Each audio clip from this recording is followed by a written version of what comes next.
Salve galera, vamos falar sobre o aplicativo do Caixa Tem, que é um absurdo que está acontecendo, né? Muita gente que recebeu a Bolsa Família agora tem que ter uma conta que é criada pela Caixa Econômica, que é uma conta digital. E em plena pandemia isso está acontecendo, com a alegação de muita gente tendo seu benefício fraudado, roubado, né? Só que para mim, cara, eles já mudaram o número das contas, né? Não mudaram o cartão e a senha, não resolveu nada. E para mim, o que acontece é que a Caixa Econômica está querendo tirar a responsabilidade judicial sobre as contas que estão sendo roubadas, literalmente roubadas, clonadas, entende? E aí colocar esse aplicativo que muita gente está com dificuldade. É gente bloqueando senha, é gente que não vai conseguir receber o pagamento, é gente que não sabe mexer na internet. Então eu não vejo uma outra importância de pensar que realmente eles não estão querendo realmente pagar isso. Estão querendo bloquear, salvo que ela vai criar uma conta e esse dinheiro vai ficar naquela conta criada pela Caixa Econômica online, né? E é uma conta virtual e sabe-se Deus se realmente quanto tempo esse dinheiro vai poder ficar lá. Tá? E como vai ser para fazer os trâmites? Nós vivemos num país que existe ainda essa dificuldade para se ter esse tipo de situação de aplicativos, né? Então você tem todo um sistema de Bolsa Família que vai ser todo atrapalhado. A maioria das pessoas não sabem mexer nessas coisas. Vai congestionar tudo e é uma bagunça só que está acontecendo na época de pandemia. Nós estamos enfrentando, em época de pandemia, a água do Guandu tá com gosto de bosta. É uma palhaçada atrás da outra. E prepare-se, galera, o Brasil vai passar por uma grande dificuldade. Porque não está nada bom a economia. Você vê pelo preço das coisas, as coisas estão absurdas, estão muito caras. Existem projetos, inclusive do deputado PDT e mais novos projetos, para que o auxílio emergencial se estenda e precisa se estender, porque ninguém consegue viver, gente. Imagina você que está trabalhando com todas as dificuldades para pagar suas contas, com todas as dificuldades para você se alimentar. Imagina quem não tem emprego, imagina quem está desempregado, imagina o catador de latinha, né? Salvo que o ferro no ferro velho tá maior, tá, o valor tá mais alto, 80 centavos, é melhor catar ferro velho para poder ganhar dinheiro, porque é uma solução, né? Tem muita gente catando coisas na rua e vai ter uma hora que nem na rua vai se conseguir catar nada, porque a dificuldade está muito terrível.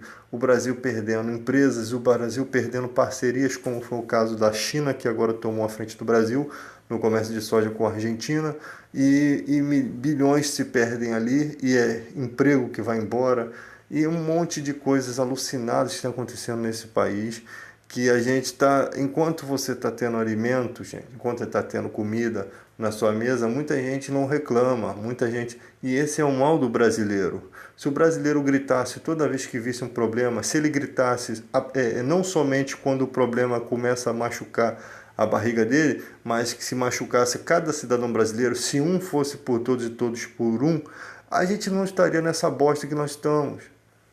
Porque enquanto você não está internado no hospital, sem ar-condicionado, num calor infernal desse, você não sabe o que é sofrimento. Enquanto você está aí no gato de luz, no seu ar-condicionado, você não sabe o que é sofrimento.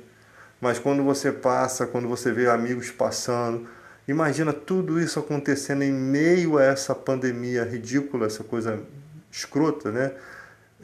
Que existe, mas foi negado por vários. Inclusive o Bispo Macedo fez um vídeo dizendo, quase praticamente negando a existência do coronavírus, né? Vergonhoso um cara que se diz líder de uma igreja falar uma palhaçada dessa.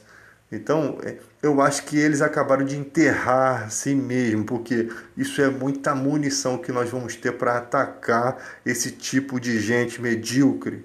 Muitos políticos corruptos, muita gente vai ser atacada, porque nós vamos ter muita munição para jogar. É. Inclusive, é muito difícil a situação. Eu estava escutando uma fala do Ciro Gomes em uma entrevista, cara, que coisa interessante. O cara realmente entende economia. Realmente vocês colocaram o Brasil na mão de um qualquer, tá? Vocês colocaram o Brasil na mão de um Zé Ruela.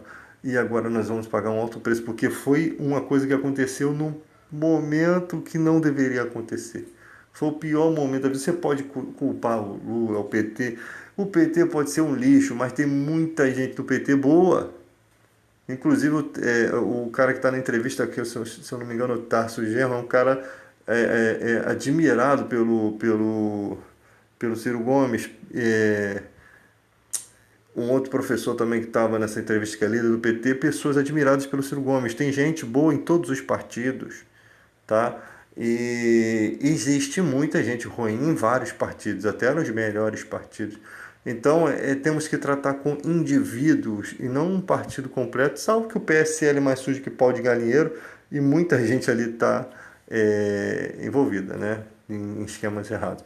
E outros partidos também, esses partidos maiores são os que mais têm falcatrua. Esses caras nem precisam roubar tanto, sabe por quê? Porque eles têm parcerias com empresas, com grandes empresas, então a lavagem de dinheiro corre solta, o toma lá da cá corre solto, né? E agora o presidente está fazendo coisa que disse que não ia fazer, né? Para poder colocar na Câmara alguém dos seus. E vamos ver o que vai dar nisso tudo. Porque se ele não conseguir, fica embargado. Mas se ele conseguir, nós veremos até onde chegará o plano desse governo, que eu já disse muito bem, né? No início lá eu falei sobre a carteira verde e amarela, que é uma deturpação da carteira tradicional, que tira benefício.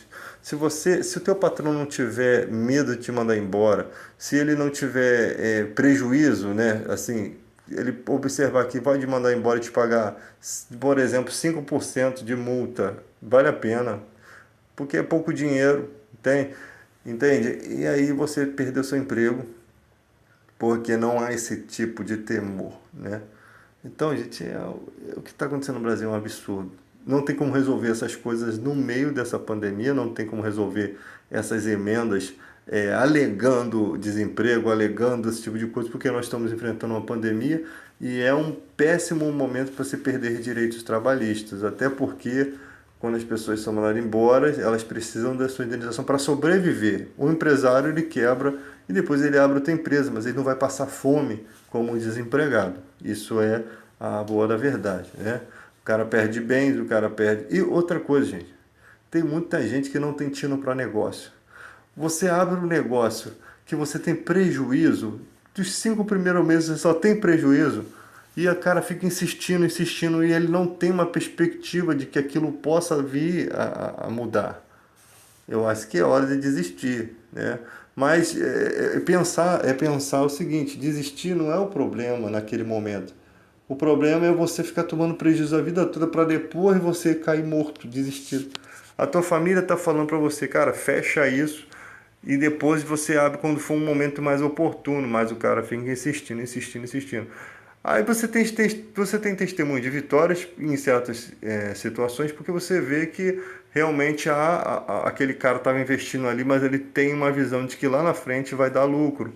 O pior é quando o cara está dirigindo um trem às cegas, ele não vê luz do fim do túnel e ele continua pilotando aquele trem sem saber se ele tem trilho mais à frente. É isso que acontece. Então, galera, esse negócio de caixa tem que estar burocratizando uma coisa que não deveria ser burocratizado nesse momento em que as pessoas estão passando dificuldade, necessidade de ter o seu dinheiro certinho na conta, como tinha, né? E poder sacar na lotérica, não precisava todo mundo na Caixa Econômica. Então a Caixa Econômica só está pensando em si. Esse é o meu ponto de vista, não sou especialista na área, mas é a maneira que eu estou vendo essa situação.